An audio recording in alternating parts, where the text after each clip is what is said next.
What's up, everybody? Welcome to Podcast Now. I'm Alex, and in this video, I want to talk about if Kana Bridge of Spirits is too short. So this is something we talked about, leading into the game. We talked about, how long is the game going to be to beat, and I definitely had my opinions of how long I was hoping for a $40 game in that video. Here we are now. I've beaten it, so I'll tell you how many hours I put into it. I also want to look at the how long to beat time, because obviously that's more of an average of more than just one person that put things together. By the way, let me throw this out here really quickly. I know there's been some debate. They say her name. In fact, she says her name in the game. It is Kana. It's not Kina. It's not Kenna. It's Kana. Okay, I just want to make that very, very apparent before we get too far. Okay, so it took me 8.5 hours. That's around the, I don't know the exact, minute mark, but I know it was between 8 to 9 hours that it took me to beat the game. I'm going to round it to 8.5. That's actually, last I checked, completely in line with how long to beat's time. How long to beat the main story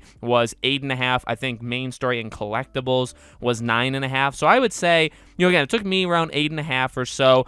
I would say if you try to do everything, because I didn't find all the rots. I'm probably missing like 18 or so rots. So if you try to find that, you explore a little. I didn't do all the meditation rings. Like, if you find the other things in the game, you're probably going to go closer to 10 hours because they aren't like, some of them are very obvious where they are, some of them aren't. So obviously that would maybe do a little bit more. And then if you rush through it, slash if you don't die. Now, I died specifically on like the second half, which I personally think they're kind of hard bosses, which is a good thing though. But if you die on them, that's what kind of extended me. If you don't die on them, obviously that's going to get you through it a little bit faster. I actually also had almost a complete game-breaking glitch. I won't get too far into it, but I think that actually added like 20-25 minutes or so to my overall playtime, so maybe it was closer to 8 hours. But, the less you die, and if the game doesn't break on you, you're going to end up somewhere in that range. I don't think that's too short at all. Now, again, what I always say with these kinds of videos, and hopefully I don't get too repetitive for some people, I value your opinion. I think you have the right to your opinion, and anybody can really say that. But again, the deal is, at least for me, it's your money, okay? The $40 is your money, or the $40 is my money. We decide what is worth it. You know what I mean? So if I know some people say like they want an hour of game per dollar. Now, I think that's, like, my personal opinion to that is I think that's kind of insane. However, if you're that kind of player, if you only buy games like The Witcher or Dragon Age or Diablo or like, these are games that you can get an hour, per dollar, for your purchase. Like, I understand that that's very much a thing, and there are games out there that can satisfy it. I don't think every game out there can satisfy it, and I would not base my decision off of that, but that's not my, that's not my $40. So I think, again, it's easy for me to just say, I respect your guys' opinions, but I truly, get it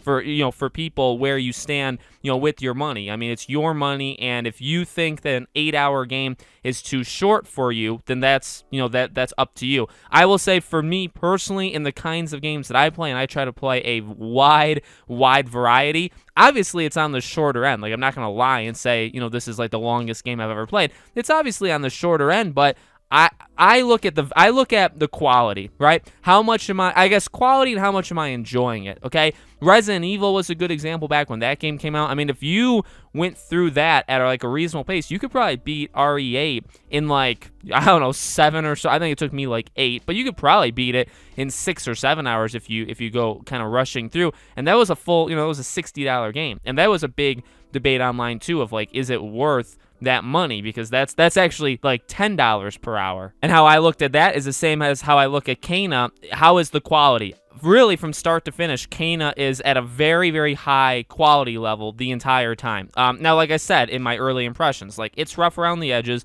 Like I said, I had that almost game-breaking glitch. It was game-breaking in the sense I had to replay a 30-minute section. Like, there are genuine issues with this game, okay, that are problems. I understand. I'm not saying it's perfect, but I enjoyed myself from start to finish. And I think that's honestly, again, and that's a very personal thing. That's up to you. Is 8, I guess, number one, is hearing that length of time good enough for you? Because I guess if you go in, not happy with that, you're probably not going to leave it being satisfied, right? But if you go in thinking, okay, well, 8 hours, isn't the most in the world, but it's also not, the least in the world, but how am I going to enjoy those 8 hours. Again, that's all very subjective. Are those 8 hours of whatever you feel about the game during that time, is that worth $40? Or is it worth, even, I guess, even thinking about the game afterwards? Like, I'm still thinking about it right now, and I beat it last night. So those are things, I guess, to keep in mind. It's not too short for me. I think 8 hours. In fact, actually, if you compare it to Resident Evil, it's around the exact same time to beat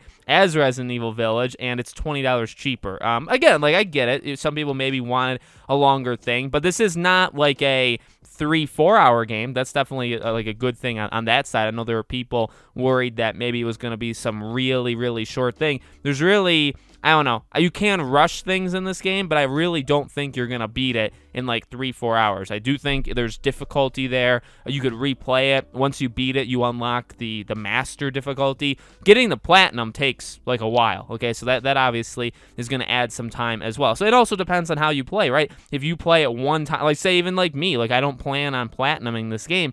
If you only play it one time, well, that is only 8 hours. But if you platinum it, you add, I guess, I don't know if you would add double the time because you're probably going to get through it faster. However, you're probably going to die a lot more through enemies, so maybe it evens out. So maybe you're going to get 14 to 16 hours out of the game, and is that worth 40? You know what I mean? So that obviously can add to it. So let me know what you guys think in the comments below. Make sure, as always, you guys are subscribed, bell icon turned on so you know when all these videos go up. If you guys want to follow me over on Twitter or subscribe to our second channel or support us through Patreon or YouTube memberships, links, as always, are in the description below. The join button is that YouTube membership thing right next to the subscribe button. Thank you for watching, and I'll see you all on the next video.